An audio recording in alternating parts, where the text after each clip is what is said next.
Merhabalar, ben Huri. Huri Metek Mutfak'ta kanalıma mutfağıma hoş geldiniz.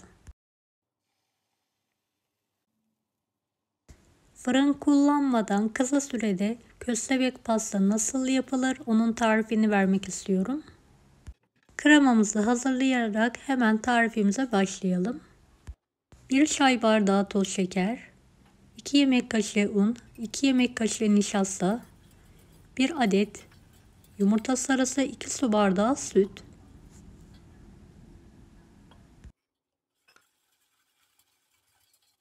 homojen hale gelene kadar karıştıralım. Ocağın üzerine alarak koyu muhallebi kıvamına gelene kadar pişirelim. Kıvam alan kremamızın altını kapatalım. 1 yemek kaşığı tereyağı, 1 paket vanilya ekleyelim. Eridikten sonra soğumaya bırakalım.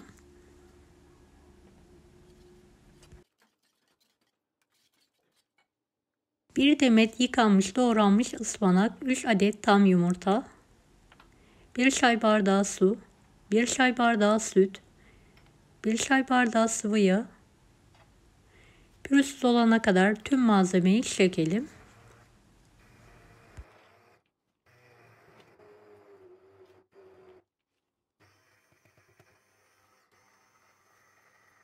Bir su bardağı toz şeker ekleyelim ve karıştıralım. 3 su bardağı unu azar azar ekleyelim. 1 paket vanilya, 1 paket kabartma tozu.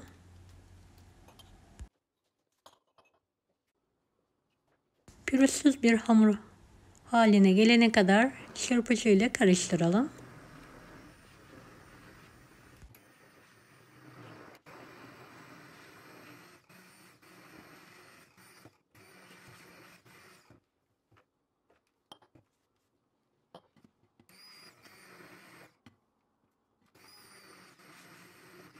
Videomu izlerken buraya kadar geldiyseniz yorum kısmına herhangi bir emoji bırakırsanız bana destek olmak için sevinirim.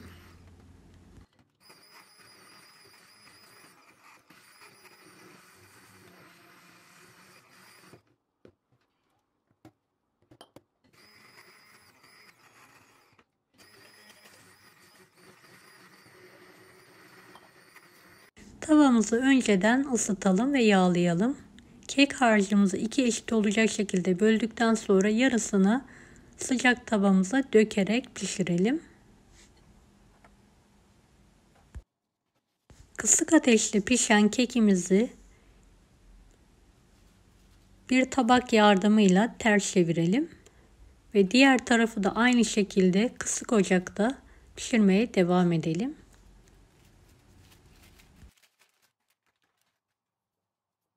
Soğuttuğumuz kremayı geniş bir kabın içine alalım. Üzerine 1 paket toz krem şanti ekledikten sonra çırpıcı yardımıyla köpük köpük olana kadar 2-3 dakika karıştıralım.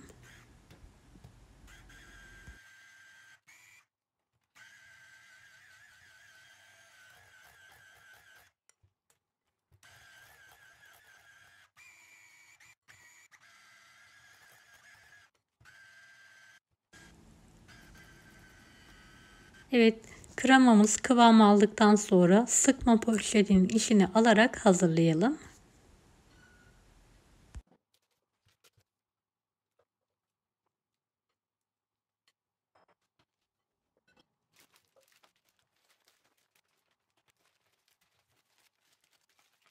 Diğer tarafı da pişen kekimizi ocaktan alalım.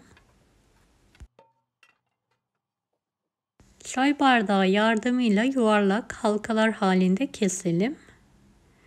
Kalıbınız varsa kalıpta kullanabilirsiniz.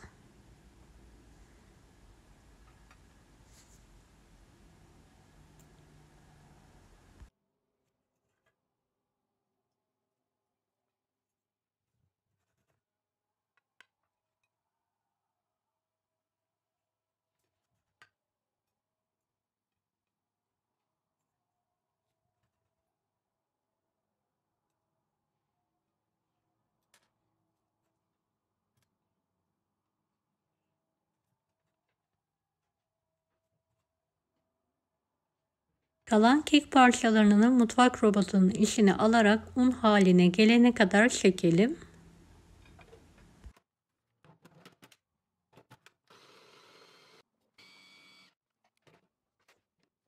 Servis tabağına alalım. Kek parçalarını süt yardımıyla arkalı önlü olacak şekilde ıslatalım.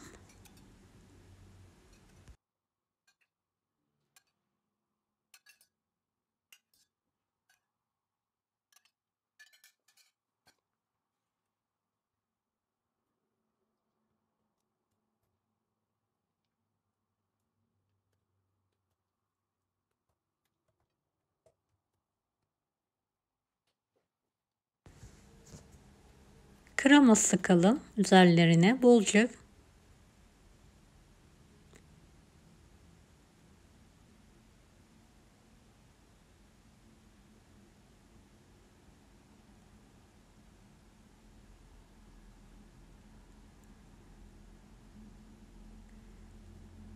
Kek kırıntıları ile üzerlerine mantolama yapalım.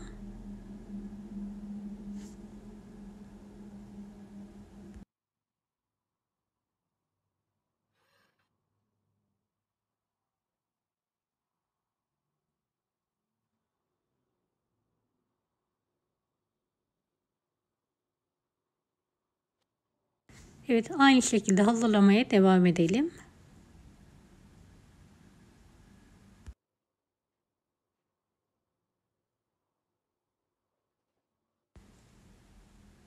Evet, gördüğünüz gibi ilk kekimizi hazırladık. Diğer kekimizi de pişirdikten ve soğuttuktan sonra bardak yardımıyla keselim ve hazırlamaya devam edelim.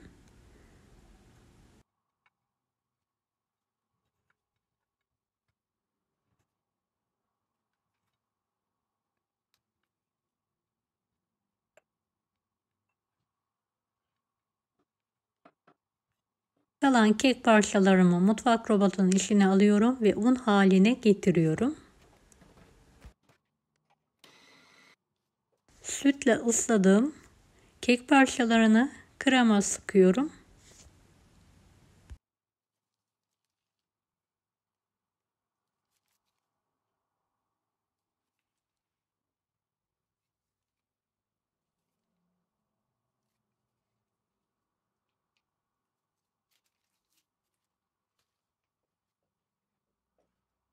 Üzerlerine kek kırıntısıyla mantolama yapalım.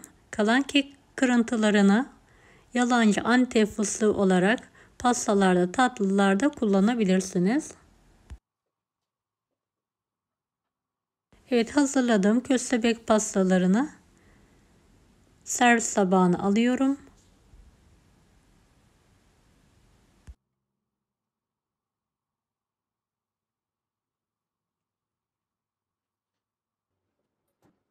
Bir tanesini şöyle bölerek yakından işini de göstermek istiyorum. Gerçekten çok lezzetli oldu. Mutlaka deneyin. Deneyecek olanlara şimdiden kolaylıklar dilerim. Kanalıma ücretsiz abone olmayı unutmayın. Bir dahaki videolarda görüşmek üzere. Allah'a emanet olun. Hoşça kalın. Daha farklı tarifler için bunları da izlemeyi unutmayınız. Kolay gelsin herkese.